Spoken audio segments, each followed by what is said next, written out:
Hi, thank you all for coming today. Bazooka ഇത്രയ്ക്കും സ്നേഹവും ഇത്രയ്ക്കും ലവ് ആൻഡ് ഇത്രയ്ക്കും നല്ല റിവ്യൂസ് തന്നതിന് thank you and yeah, that's it.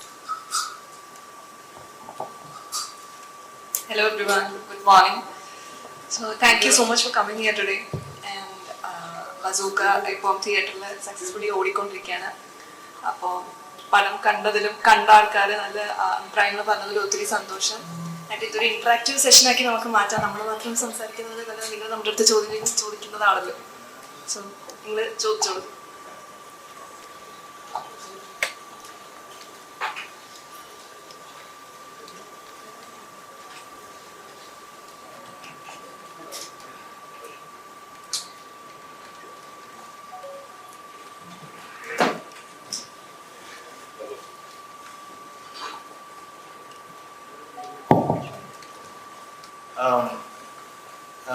എൻ്റെ ക്യാരക്ടറിൻ്റെ പേര് ഇതിനകത്ത് സണ്ണി വർഗീസ് എന്നാണ്. അപ്പോൾ പുള്ളി കുറച്ച് ഓൺലൈൻ ഗെയിമിംഗ് സിനാരിയോയിൽ കുറച്ച് തിളങ്ങി നിൽക്കുന്ന അല്ലെന്നുണ്ടെങ്കിൽ അങ്ങനെ ഒരു ക്യാരക്ടറാണ്. കുറച്ച് ആളുകളെയൊക്കെ ശല്യപ്പെടുത്തുന്ന കുറച്ച് ചൊറിയനായിട്ടുള്ള എന്നാൽ അത്യാവശ്യം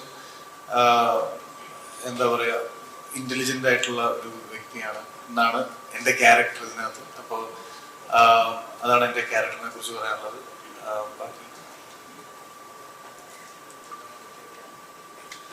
Hi everyone here. I hope everyone's had good breakfast before coming here. Did you guys? No. No, not yet. Neither have I, so I think we'll do that later. No energy for asking questions. Sorry? That is why these people are not having energy to ask Yeah, questions. exactly. Maybe next time breakfast. So yeah, I play Ansari in the film. It's a good character. It's an action character. I think it's worked out well. I think the audience is loving the entire film. We are loving Bazooka in the film. We are loving Mamuka in the film. Because Bazooka is Mamuka. Bazooka is Mamuka. So I think I'll pass it on to you now. Thank you so much, guys.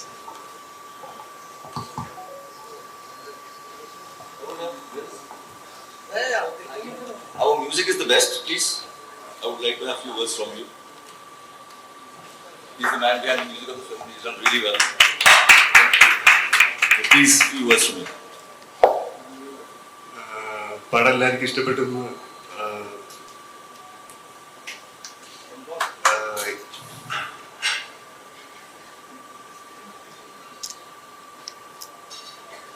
Actually കുറച്ചും കൂടെ സമയം ഉണ്ടായിരുന്നെങ്കിൽ കുറച്ചും കൂടി better ആക്കായിരുന്നുള്ള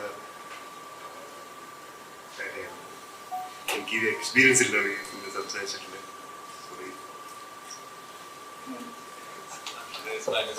അല്ല, കുറച്ചും കൂടെ സമയം ഉണ്ടായിരുന്നെങ്കിൽ കുറച്ചും കൂടെ നന്നാക്കാമെന്ന് തോന്നാനുള്ള കാരണം എന്താണ്? അല്ല, എനിക്ക് ലാസ്റ്റ് പടം കണ്ടപ്പം എനിക്ക് കുറച്ചും കൂടെ എന്തെങ്കിലും കുറച്ചും കൂടി തോന്നിയിട്ടുണ്ടായിരുന്നു. എനിക്ക് ഫീൽ ചെയ്തതാണ് കേട്ടോ. എനിക്ക് എന്റെ വർക്കിനെ കുറിച്ച് ഫീൽ ചെയ്തതാണ്. നമുക്ക് എല്ലാവർക്കും അങ്ങനെയല്ലേ, നമ്മൾ അഭിനയിച്ച് കഴിയുമ്പോൾ കുറച്ച് നന്നാകാരം തോന്നും. ഇത്തരം ഒരു സിനിമയ്ക്ക് മ്യൂസിക്കും ഈ സിനിമയൊന്ന് പിടിച്ചിരുത്തുന്ന തന്നെ ശരിക്കും നമ്മളൊക്കെ കണ്ടപ്പോൾ അതിന്റെ ബാക്ക്ഗ്രൗണ്ട് മ്യൂസിക്കുകളൊക്കെയാണ്. പക്ഷെ അതിനൊരു ടൈം ഉണ്ടല്ലോ. ഈ ബസൂക്ക എന്ന് പറഞ്ഞ സിനിമ 2019 മമ്മൂക്ക കഥ കേട്ടെന്നാണ് ഞാൻ. 2019 മമ്മൂക്ക കഥ കേട്ട അന്ന് മുതൽ മമ്മൂക്ക ഈ സിനിമ ചെയ്യാൻ തയ്യാറായിരുന്നു. പക്ഷെ അന്നൊന്നും ഈ പറയുന്ന ഗെയിമും കളി അങ്ങനെയൊന്നും അത്ര സജീവമല്ലാണ്. അന്ന് മുതൽ ഈ മനസ്സിൽ അന്ന് താങ്കൾ മ്യൂസിക് ചെയ്യണമെന്ന് പിന്നീട് കുറെ നാളുകൾക്ക് ശേഷം വരുമ്പോൾ ഇതെങ്ങനെയായിരിക്കും ഇതിന്റെ റൂട്ട്, ഇതെങ്ങനെ ഉണ്ടായ പ്രഷർ പിടിച്ചിരുത്താം, ആ ഒരു ചിന്താഗതി താങ്കൾ ഒത്തിരി ചിന്തിപ്പിച്ചിട്ടുണ്ടാവും. ആക്ച്വലി ടീമിന് നല്ല ഐഡിയ ഉണ്ടായിരുന്നു. എന്ത് ചെയ്യണം, എങ്ങനെ എന്ത് സൗണ്ട് വേണം എന്നുള്ള ടീമിന് വ്യക്തമായിട്ടുള്ള പ്ലാൻ ഉണ്ടായിരുന്നു. നമ്മൾ കണ്ടാൽ ഡിസ്കസ് ചെയ്ത് വർക്കൗട്ട്. സംസാരം വളരെ കുറവല്ലേ, മ്യൂസിക്കിൽ മാത്രമേ ഉള്ളൂ അല്ലേ? പക്ഷെ എങ്കിലും അതിന്റെ എന്നെ സംബന്ധിച്ച് പേഴ്സണലി എനിക്ക് ഭയങ്കര ഇഷ്ടപ്പെട്ടാണ് കേട്ടോ. ഞാൻ ഓപ്പൺ ആയിട്ട് പറയാനുള്ളത്, ഞാൻ ഇന്നലെ സിനിമ കണ്ടാണ് എനിക്ക് ഭയങ്കര ഇഷ്ടപ്പെട്ടു. എന്റെ മ്യൂസിക്കിൽ ഒരു ഇമ്പോർട്ടന്റ് കൊടുത്തുകൊണ്ട് തന്നെ ആ മ്യൂസിക് കൈകാര്യം ചെയ്തിരിക്കും. ഇപ്പൊ താങ്കൾ പറഞ്ഞാൽ നമുക്ക് എന്ത് ചെയ്തു വെച്ചാലും പിന്നീട് ഒന്നും കൂടെ കാണുമ്പോൾ നന്നാക്കാമെന്ന് തോന്നുന്നത് സ്വാഭാവികമാണ്. ബാക്കിയും പറഞ്ഞാൽ സ്വാഭാവികമാണ്, അതിൽ തെറ്റൊന്നും പറയാനില്ല. പക്ഷെ ഇതിൽ ഓരോ മ്യൂസിക്കുകൾ ചെയ്യുമ്പോഴും മമ്മൂക്കായുടെ ഒരു എൻട്രിക്ക് കൊടുക്കുന്ന മ്യൂസിക്കിന് മാസ് മ്യൂസിക്കിന് ഒരു ചലഞ്ചിങ് ഉണ്ടാവും താങ്കൾക്ക്. മമ്മൂക്ക ചെയ്തു വെച്ച സിനിമകൾ എല്ലാം കണ്ട് വളർന്നു വന്ന താങ്കൾ എങ്ങനെയാണ് മമ്മൂക്ക ഓരോ എൻട്രിക്കും വ്യത്യാസമുണ്ട്, 3-4 ഗെറ്റപ്പിൽ മമ്മൂക്ക അവരാണ്. അത് എത്രമാത്രം ചലഞ്ചായിരുന്നു? ചലഞ്ചായിരുന്നു. പടം മൊത്തത്തിൽ എനിക്ക് ചലഞ്ചായിരുന്നു. എന്താ പറയുക, എന്റെ ഫസ്റ്റ് പടമാണ്. അതുകൊണ്ടുള്ള ചലഞ്ചായിരുന്നു മൊത്തത്തിൽ എനിക്ക്. എന്നത് കുറച്ച് സമയമായിരുന്നു എനിക്ക് കിട്ടിയിട്ടുണ്ടായിരുന്നു. പെട്ടെന്ന് കൈകളിലേക്ക് എത്തുമായിരുന്നു അല്ലേ? എങ്കിലും നന്നായിട്ടുണ്ട് കേട്ടോ, ധൈര്യമായിട്ട് മുന്നോട്ട് പോകും. പുതിയ ആളാന്ന് നമുക്ക് ഫീൽ ചെയ്തിട്ടില്ല. ഹക്കിമി പറഞ്ഞതുപോലെ ഞാൻ നേരത്തെ പറഞ്ഞ 2019 മമ്മൂക്ക ഈ കഥ കേട്ടതെന്നാണ് ഞാൻ അറിഞ്ഞത്. 2019 പോയി കഥ പറഞ്ഞ് രഞ്ജി സാറ് കഥ കേൾക്കുന്നത് മുകളിലേക്ക് മാറുന്നു. അന്നു മുതൽ മമ്മൂക്ക ഈ സിനിമ ചെയ്യാൻ തയ്യാറായി മാറിയൊരു മമ്മൂക്ക. ആ മമ്മൂക്ക ഈ പുതിയ തലമുറയ്ക്ക് വേണ്ടിയാണ് ഈ സിനിമ ചെയ്തെന്ന് എനിക്ക് തോന്നിയേക്കുന്നത്. ഞാനൊക്കെ ഓൾഡാണ്, ഞാനൊക്കെ ഈ ഗെയിമൊന്നും കളിച്ചില്ല. പക്ഷെ പുതിയ തലമുറയ്ക്ക് വേണ്ടിയാണ് ഈ മമ്മൂക്ക. ഇതിലൊരു മെസ്സേജ് കൂടെയാണ് ഈ സിനിമയിലൂടെ വരുന്നത്. പക്ഷെ മമ്മൂക്കയുടെ അവസാനം ഒരു 10-20 മിനിറ്റ് ഉണ്ടല്ലോ, അത് മമ്മൂക്ക എടുത്ത ഒരു ചലഞ്ച്. മമ്മൂക്ക അത് ചെയ്യാം. മമ്മൂക്കാനെ നമ്മൾ പല രീതിക്കാണ്, മമ്മൂക്ക അത് ചെയ്യാം. മമ്മൂക്കയുടെ നമുക്ക് സിനിമ കാണാത്തത് കൊണ്ട് നമ്മൾ പറയാൻ പറ്റില്ല. ആ മമ്മൂക്ക കാര്യം ഇറങ്ങുന്ന സംഭവം ഉൾപ്പെടെ നമുക്ക് കാണുമ്പോൾ ആ മമ്മൂക്ക ഇങ്ങനെ ചെയ്യുന്നുണ്ടെന്ന് ഹക്കീമി കഥ കേട്ടപ്പോൾ മനസ്സിലായിട്ടുണ്ടോ? അത് സിനിമ കണ്ടു കഴിഞ്ഞപ്പോഴാണ്, മൊത്തം സിനിമ കാണുമ്പോഴാണ് മനസ്സിലാക്കിയത് ഹക്കീം? അല്ല,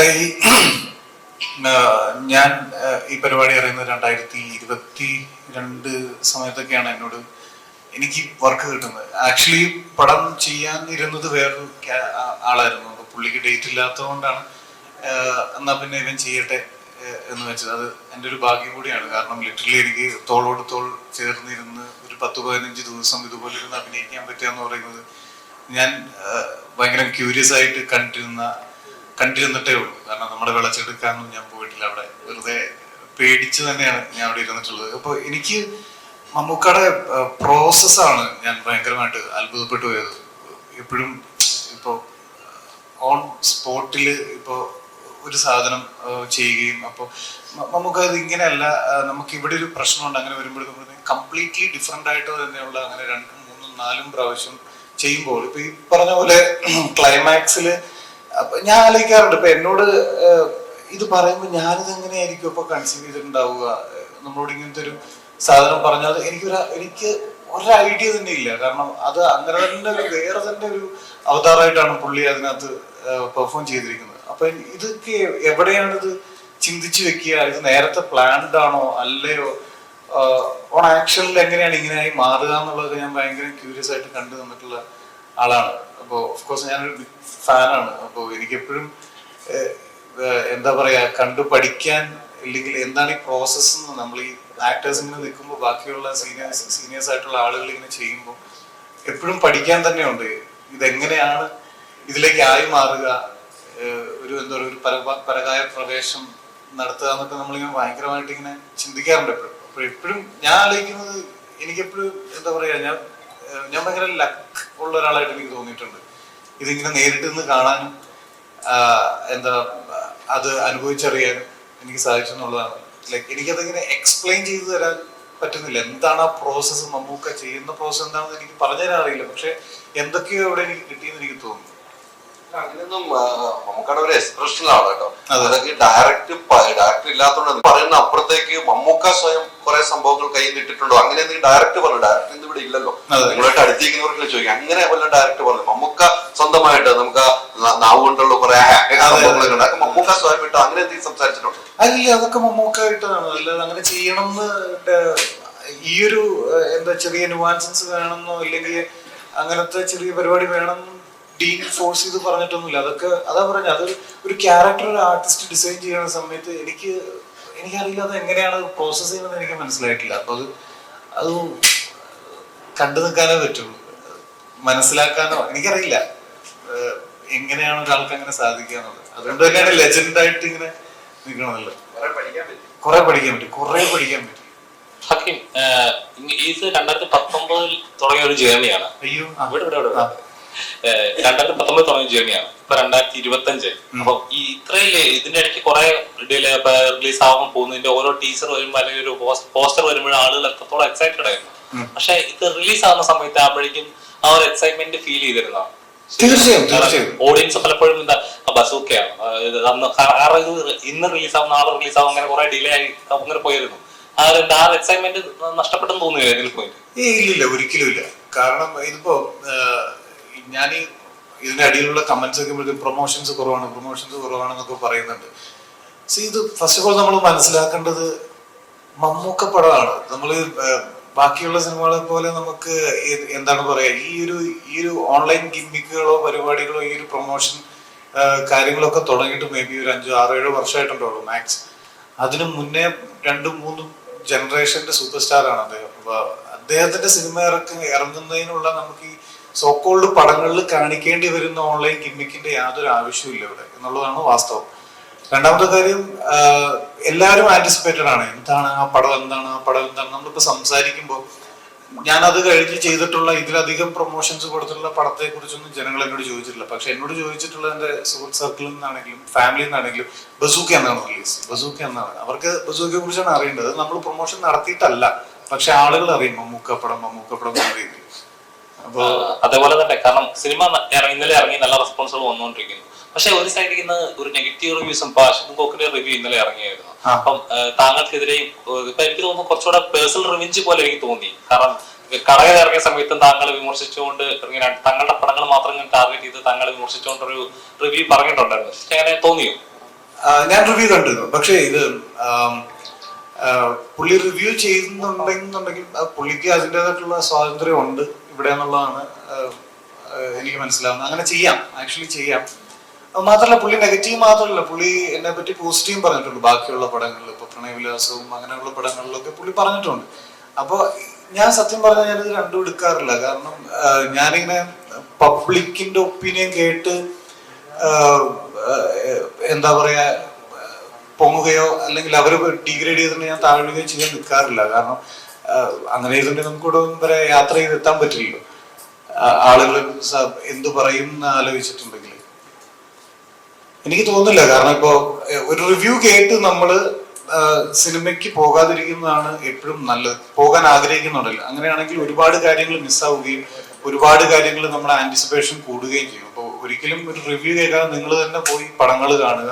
നിങ്ങൾ ഈ റിവ്യൂസ് നെഗറ്റീവ് ആണെങ്കിലും പോസിറ്റീവ് ആണെങ്കിലും ഇത് കേട്ട് പടത്തിന് പോകുന്നുണ്ടെങ്കിൽ നിങ്ങളുടെ തിയേറ്റർ എക്സ്പീരിയൻസിനെ അത് വല്ലാതെ ബാധിക്കും. മാത്രമല്ല നെഗറ്റീവ് കേട്ടിട്ടാണ് പോകുന്നുണ്ടെന്നുണ്ടെങ്കിൽ പോകാതിരിക്കുന്നത് എന്നുള്ളൊരു തീരുമാനം ഉണ്ടെങ്കിൽ ഓക്കെ ഈ പടത്തിന് നെഗറ്റീവ് കേട്ട് ഇനി ഞാൻ പോകുന്നില്ല എന്ന് വിചാരിച്ചാൽ ഈ പറയുന്ന പോലെ ഇപ്പൊ ബസൂക്കയാണെന്നുണ്ടെങ്കിൽ അതിന്റെ മമ്മൂക്കയുടെ ഇത്രയധികം നല്ല പെർഫോമൻസ് നിങ്ങൾക്ക് കാണാൻ പറ്റില്ല എന്നുള്ളതാണ് അതിന്റെ ഒരു കാര്യം എനിക്ക് തോന്നിയിട്ടുള്ളത്.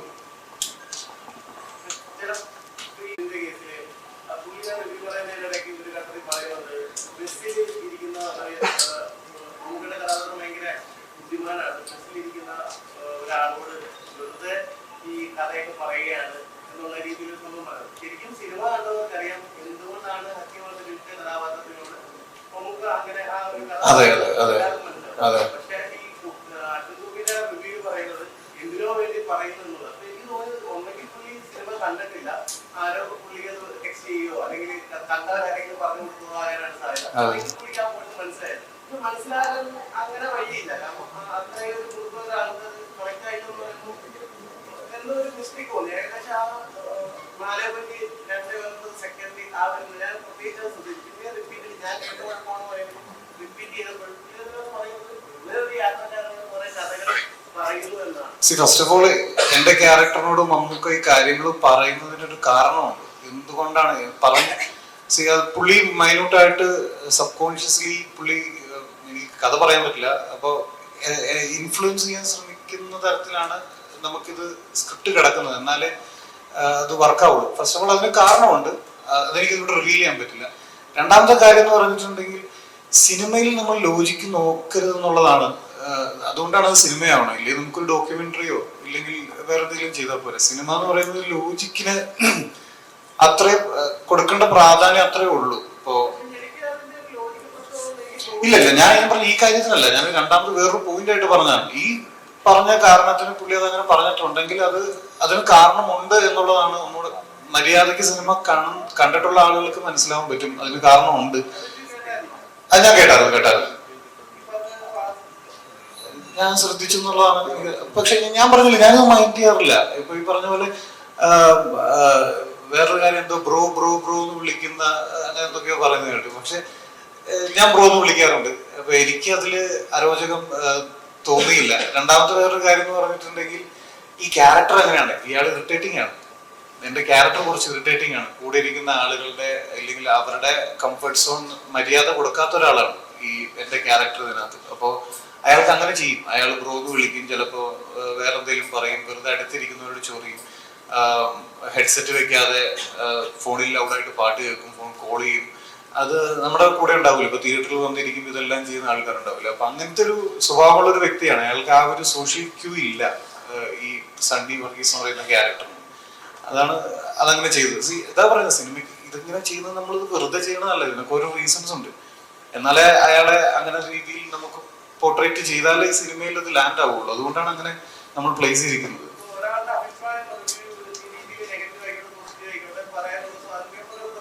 തീർച്ചയായും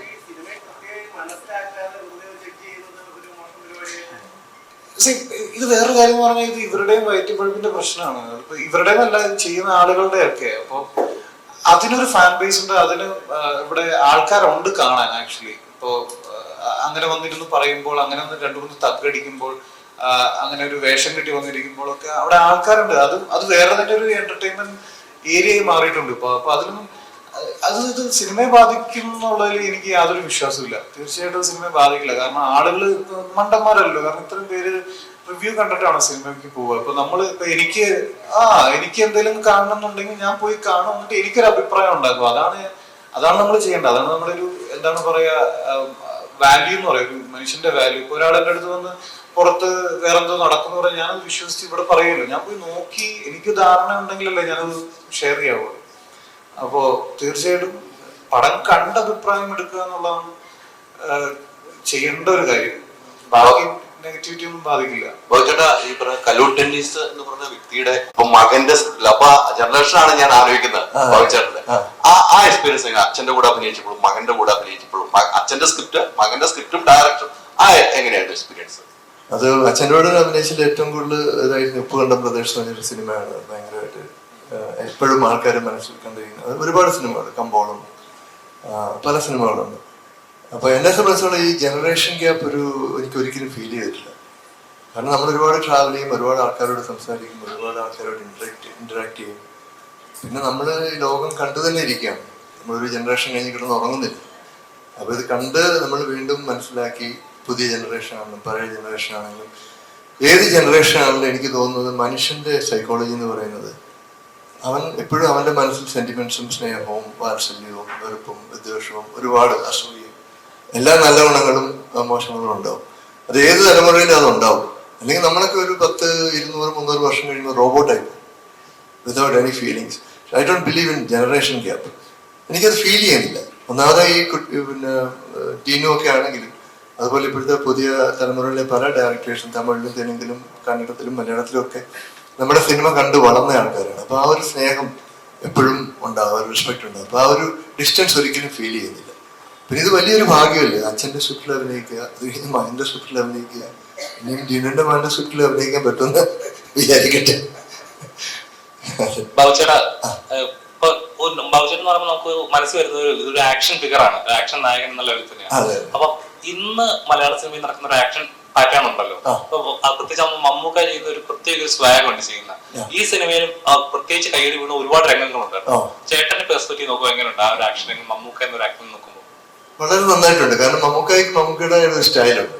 ആ ഒരു സ്റ്റൈലിൽ അത് ഓരോ ആർട്ടിസ്റ്റും അത് ചെയ്യുന്നതിന് ഒരു സ്റ്റൈലാണ്. ആ സ്റ്റൈൽ ആൾക്കാർക്ക് ഇഷ്ടപ്പെടുമ്പോഴാണ് ആ ആർട്ടിസ്റ്റിന്റെ ഒരു സക്സസ് എന്ന് പറയുന്നത്, അല്ലെങ്കിൽ കൈഡി കിട്ടുന്നത്. മമ്മൂക്ക വളരെ നന്നായിട്ട് ചെയ്തിട്ടുണ്ട് ചെയ്ത സംഭവങ്ങളൊക്കെ. അതുപോലെ ഈ ഒരു ഇത്രയും നാള് കഴിഞ്ഞിട്ടും അത് കീപ്പപ്പ് ചെയ്യുന്ന ഒരു സംഭവം വളരെ അത്ഭുതാവകമാണ്. അതുപോലെ ഇപ്പൊ മലയാള സിനിമ നടക്കുന്ന ഒരു ആക്ഷൻ പാറ്റേൺസ് ഉണ്ടല്ലോ, ശരിക്കും അത്രയും വയലൻസ് വേണം, അല്ലെ ആ ആക്ഷൻ അത്രയും ഇന്റൻസിറ്റി വേണം എന്ന് കരുതുന്നു ചേട്ടന്? ഒരു ആക്ഷൻ ഹീറോ എന്ന ലെവലിൽ ചോദിക്കുക, അത്ര ഇന്റൻസിറ്റി അല്ലെ അത്ര ഒരു പാറ്റേൺ വേണം എന്ന് കരുതുന്നുണ്ടോ? അതിപ്പം ഓരോ ഫിൽം മേക്കേഴ്സിന് അവരുടേതായ ആവിഷ്കാര സ്വാതന്ത്ര്യം. അപ്പൊ അവർക്ക് താല്പര്യമുള്ള അല്ലെങ്കിൽ അവരിൽ കൺസീവ് ചെയ്ത രീതിയിലായിരിക്കും അവർ ആ സിനിമ എടുക്കുന്നത്. ചില രണ്ട് ടൈപ്പ് സിനിമകളുണ്ട്. ഒന്ന് പ്രൊഫഷണൽ സിനിമ എന്ന് പറയും. അപ്പൊ എന്റെ ഐഡിയാസ് എന്റെ രീതിയിൽ ഞാൻ സിനിമ എടുത്ത് ജനങ്ങൾക്ക് കൊടുക്കുന്നു. ജനങ്ങൾ സ്വീകരിച്ചാൽ ഭാഗ്യം, സ്വീകരിച്ചില്ലെങ്കിൽ പോയി. അല്ലെങ്കിൽ ഞാൻ എന്റെ ഐഡിയാസ് എല്ലാം മാറ്റി വെച്ചിട്ട്, എന്റെ കോൺസെപ്റ്റ് എല്ലാം മാറ്റി വെച്ചിട്ട് ജനങ്ങൾക്ക് വേണ്ടി ഒരു സിനിമ എടുത്ത് പ്രസന്റ് ചെയ്തു. ഏറ്റവും സേഫ് അതാണ്, ജനങ്ങൾക്ക് വേണ്ടി ഒരു സിനിമ എടുക്കുന്നതാണ്. പിന്നെ ഈ വയലൻസിന്റെ കാര്യം പറയുന്നത് ഇപ്പം നമുക്ക് ഒരു സിനിമ പുറത്തു വന്നു കഴിഞ്ഞാൽ അത് കൺട്രോൾ ചെയ്യാനുള്ള ബോഡീസ് ഉണ്ട്, അതായത് സെൻസർ, അതുപോലെ സെൻസറിന് മുകളിൽ വേറെ ബോഡീസ് ഒക്കെ ഉണ്ട്. അവർക്ക് ഡെഫിനറ്റ്ലി അതിനെ കൺട്രോൾ ചെയ്യാൻ പറ്റും. പിന്നെ ജനങ്ങൾക്കൊരു ചോയ്സ് ഉണ്ട്, ഈ സിനിമ ഞാൻ കാണണോ അല്ലെ എൻ്റെ കുട്ടികളെ കാണിക്കണോ എന്നുള്ളൊരു ചോയ്സ് ഉണ്ട്. അതും ഓരോ റേറ്റിംഗ് ഉണ്ടല്ലോ. പിന്നെ ഇപ്പോഴത്തെ ആക്ഷൻ എന്ന് പറഞ്ഞാൽ ഞാൻ പലതും കണ്ടിരിക്കുന്ന ഞാൻ വളരെ റഫായിട്ടുള്ള ആക്ഷൻ ആണ് എനിക്ക് ഏറ്റവും ഇഷ്ടം. അതായത് ഒരിടി കൊണ്ടിട്ട് ആൾക്കാർ പറന്നു പോയി, വേറെ ജീപ്പ് വീണ്, ജീപ്പ് മറിഞ്ഞ്, അങ്ങനെയൊക്കെയുള്ള കുറെ ഗിമിക്സുകൾ ഇപ്പോൾ വരുന്നുണ്ട്. അതുപോലെ ഒത്തിരി വയർ ടെക്നിക്സ്, വയർ ചാടി പൊങ്ങി, അതായത് നമ്മുടെ എന്താ പറയുന്നത് ഗ്രാവിറ്റേഷൻ പുള്ളിനൊന്നും യാതൊരു വിലയും കൽപ്പിക്കാത്തൊരു ഇതാണ്. എൻ്റെ സിനിമകൾ കണ്ടറിയാം, ചന്ത കടലൊക്കെ കഴിഞ്ഞാൽ ഒരിടി കൊണ്ട് അവർ പുറത്ത് അല്ലെങ്കിൽ ഇങ്ങോട്ട് വീഴത്തുള്ളൂ, പറന്നു പോകുന്നൊരു പരിപാടിയില്ല. അപ്പൊ അതെനിക്കൊരു ഇതായിട്ട് തോന്നിയിട്ടുണ്ട്. പിന്നെ സിനിമാറ്റിക് എക്സ്പീരിയൻസ്, ചില സിനിമകൾക്ക് അത് ആവശ്യമാണ്. ഇപ്പൊ റേഡിയനെ വെച്ചൊരു സിനിമ എടുക്കുകയാണെങ്കിൽ, അല്ലെങ്കിൽ അങ്ങനെ സൂപ്പർ നാച്ചുറൽ പവർ ഒക്കെ ആണെങ്കിൽ ഓക്കെ.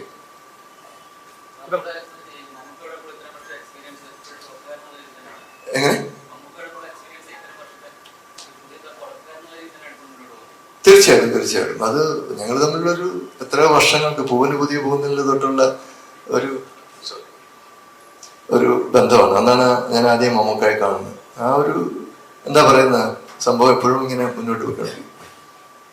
ഈ സിനിമയുടെ ഈ കോർ കോണ്ടന്റ് പോകുന്ന ഒരു ഗെയിമിംഗ് എന്ന് പറഞ്ഞൊരു ഒരു കോർ കോണ്ടന്റ് ഗെയിമിംഗ് എന്ന് പറഞ്ഞൊരു സബ്ജക്റ്റുമായിട്ടാണ്. അപ്പൊ ഈ പറയുന്ന പോലെ ഇത് എത്ര പേർക്ക് കണക്ട് ആകുമെന്നുള്ളൊരു ചോദ്യം വരുന്നുണ്ടോ? മീൻസ് ഈ പറയുന്ന പോലെ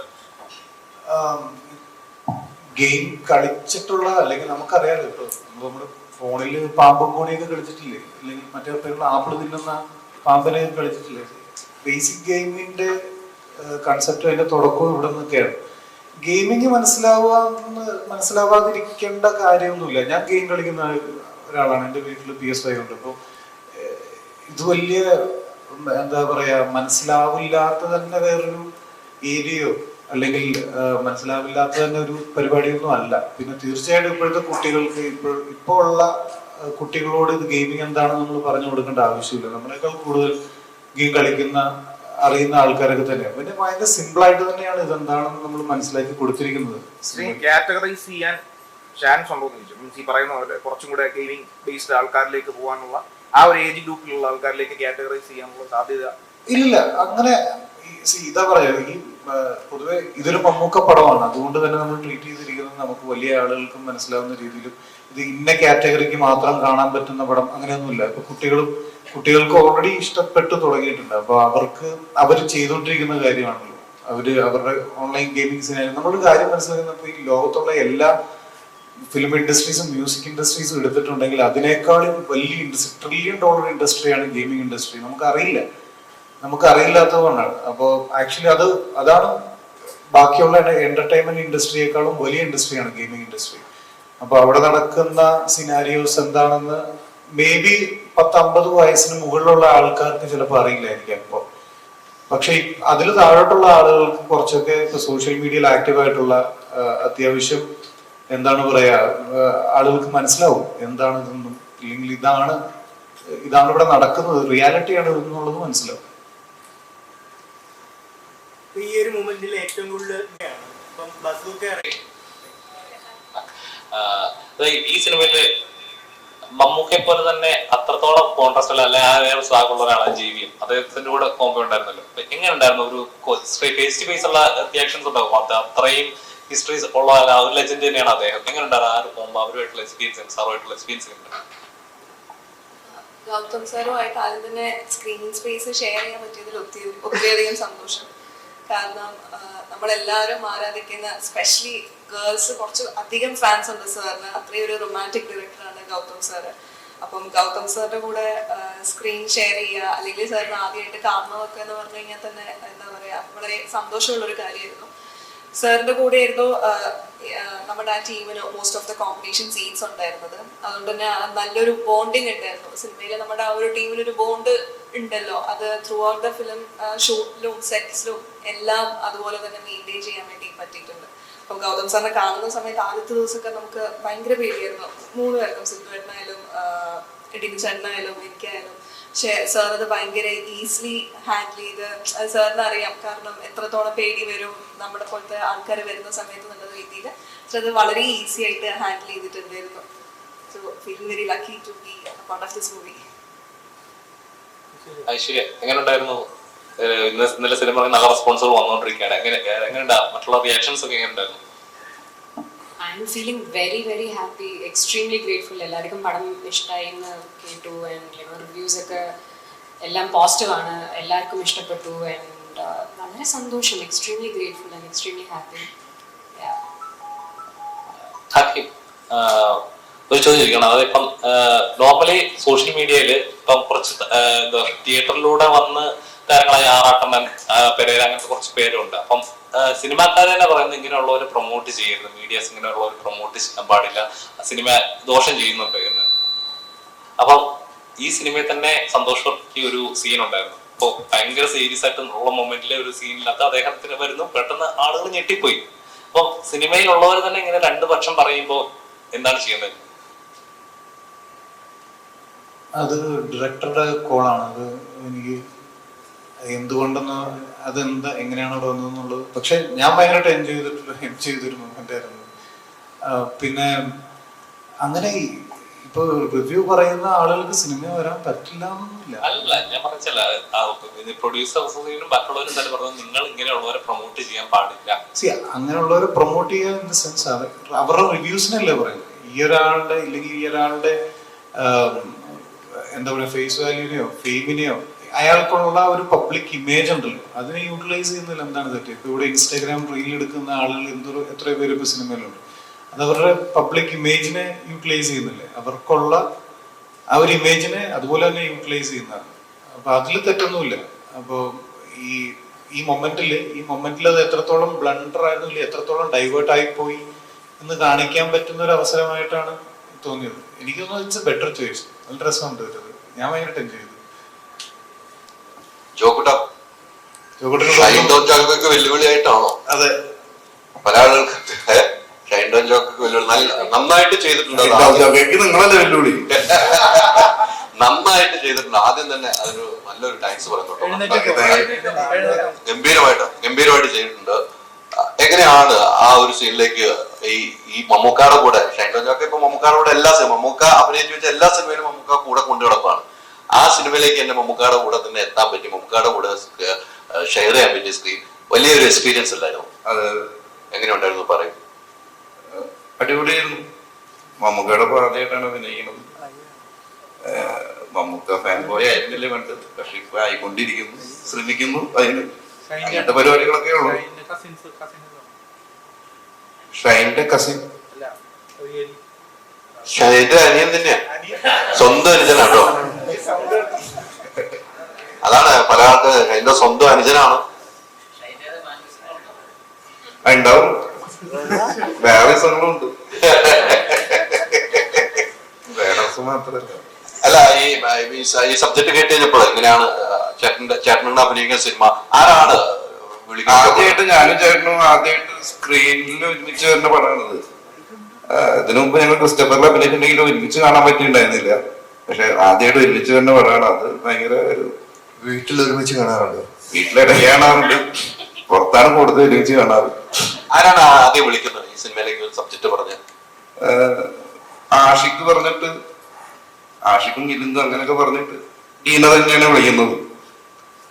അങ്ങനെ പോയി അഭിനയിച്ചു. ആദ്യ ദിവസം വിളിച്ചു, പിന്നെ 2 ദിവസം വിളിച്ചു, 3 ദിവസമായി, 4 ദിവസം, 5 ദിവസം. ആദ്യ ഒരു ദിവസം പറഞ്ഞാണ് പിന്നെ തുടർന്ന് അല്ലെ?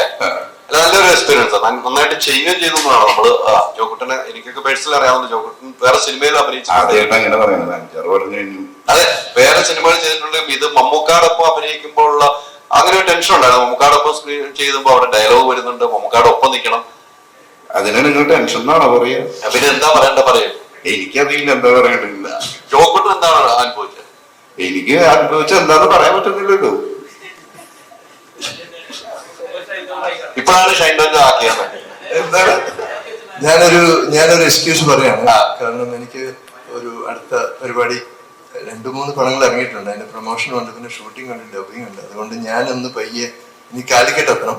അതുകൊണ്ട് എന്നോട് ദയവായി ക്ഷമിക്കുക. എല്ലാവരും സിനിമ എൻജോയ് ചെയ്യുക. Thank you so much. എല്ലാവർക്കും all the best. Okay, thank you എല്ലാവർക്കും. Thank you so much. ഇരിക്കട്ടെ.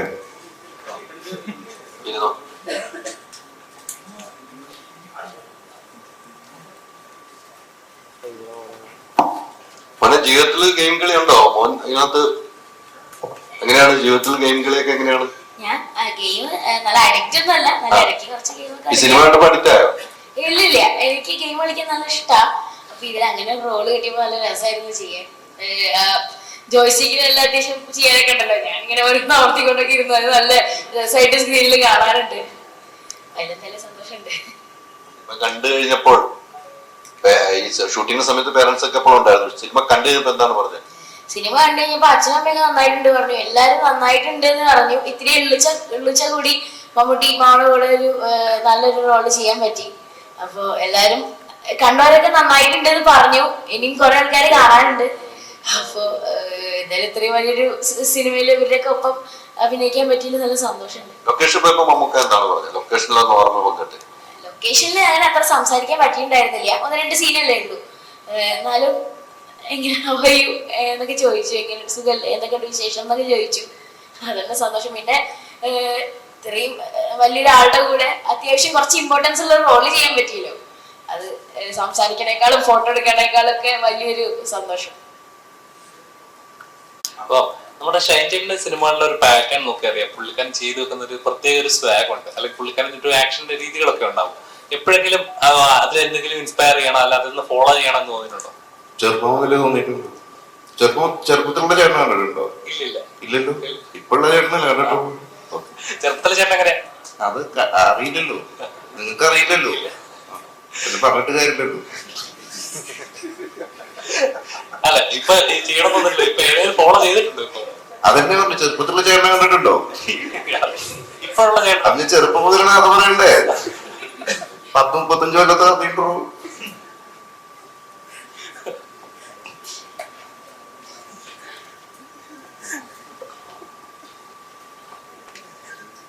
നമ്മുടെ എഡിറ്റർ ഇവിടെ ഇരിപ്പുണ്ട്.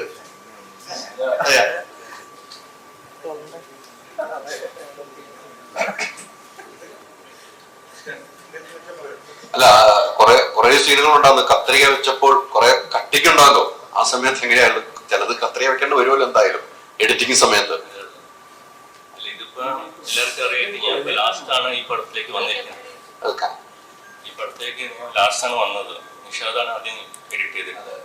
അപ്പോൾ ഓൾറെഡി ഒരു ലൈനപ്പ് ഉണ്ടായിരുന്നു. അപ്പോൾ ലാസ്റ്റ് വന്നുകൊണ്ട് ഞാൻ 25 വേറെ സോഫ്റ്റ്വെയറിലാണ് എഡിറ്റ് ചെയ്തുകൊണ്ടിരുന്നത്, ആവിഡിലാണ്. പിന്നെ ഇതിപ്പോ ഓൾറെഡി പ്രീമിയറിലാണ് എഡിറ്റ് ചെയ്തിട്ടുണ്ടായിരുന്നു. സോ അത് പഠിക്കേണ്ടി വന്നു. 25 കൊല്ലം കൊണ്ട് ചെയ്തതെല്ലാം മാറിയിട്ട് ഇപ്പൊ ഡീനോ കൊണ്ട് പുതിയ സോഫ്റ്റ്വെയർ ഞാൻ പഠിച്ചു. ഡീനോ എന്നുകൊണ്ട് ഇപ്പൊ മമ്മൂക്കിന്റെ കൂടെ സെക്കൻഡ് പടമാണ് കണ്ണൂർ സ്കൂളിൽ കഴിഞ്ഞിട്ട്. ഇപ്പൊ ചിലർ നിഷാദ് വെച്ച പോർഷൻസ് ഒക്കെ നല്ലതാകുമ്പോൾ അതന്നെ വെച്ചിട്ടുണ്ട്. അങ്ങനെയാണ് ചെയ്തിട്ടുണ്ട്. ഇപ്പൊ ഫൈനലി ഫിലിം എന്തായാലും ഒരു ടീം വർക്ക് ആണല്ലോ. ഇപ്പൊ എല്ലാവരുടെയും ഇൻപുട്സും എല്ലാം ഉണ്ടാവും. അത് ചെയ്ത് വന്നപ്പോ എല്ലാവരും ആക്സെപ്റ്റ് ചെയ്തു എന്ന് വിചാരിക്കുന്നു. ഇപ്പൊ ഈ 2 സോഫ്റ്റ്വെയർ യൂസ് ചെയ്തെന്ന് പറഞ്ഞല്ലോ. അപ്പൊ അവിടും പറയുന്നു അഡോ പ്രീമിയർ ഉണ്ട്. ഈ പ്രീമിയർ ആണോ അപ്പൊ കുറച്ചുകൂടെ ബെറ്റർ? ഏതായിട്ട് തോന്നുന്നു കുറച്ചുകൂടെ? അല്ല, എനിക്ക് എപ്പോഴും അവിടെ തന്നെയാണ് ഇഷ്ടം. പക്ഷെ ചില പോർഷൻസ്, ചില ടൂൾസ് ഒക്കെ പ്രീമിയറിൽ ഈസിയാണ്. പക്ഷെ ഞാൻ 25 ഒരേ സോഫ്റ്റ്വെയർ ചെയ്തുകൊണ്ട് എനിക്ക് ബിഗിനിങ്ങിലൊക്കെ നല്ല ബുദ്ധിമുട്ടായിരുന്നു അത് ഒന്ന് മാറി വരാൻ വേണ്ടിയിട്ട്. അപ്പോൾ ഓക്കെയാണ്. സ്റ്റിൽ ഇതാണ് ലാസ്റ്റ് പടം പ്രീമിയറിൽ. അടുത്തത് അവിടെ തന്നെയായിരിക്കും. ഈ പ്രീമിയർ പിടിക്കില്ല? ഇല്ല ഇല്ല. Thank you.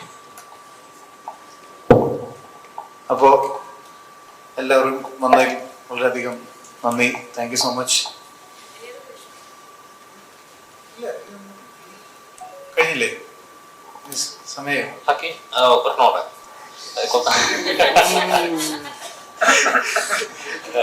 അതായത് ഇപ്പം ഒരു കുറച്ചു മുമ്പേ പറയുന്നുണ്ടല്ലോ ആവിഷ്കാര സ്വാതന്ത്ര്യം എന്നുള്ള സാധനം.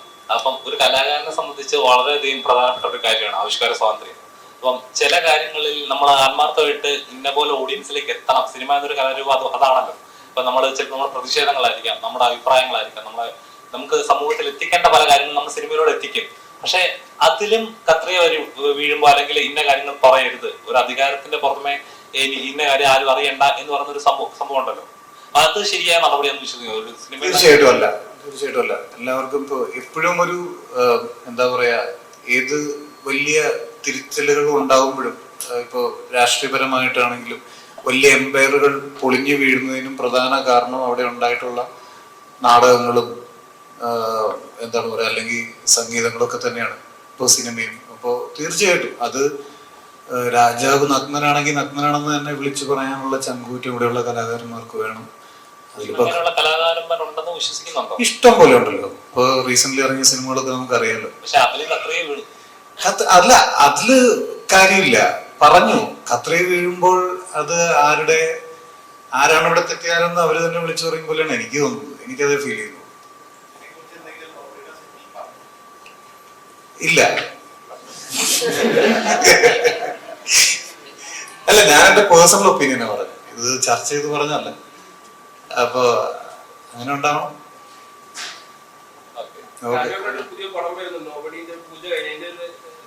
നമുക്ക് ബസൂക്കയെ കുറിച്ച് പറഞ്ഞിട്ട്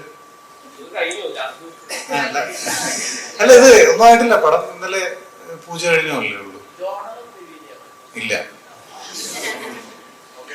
ഓക്കെ, താങ്ക് യു.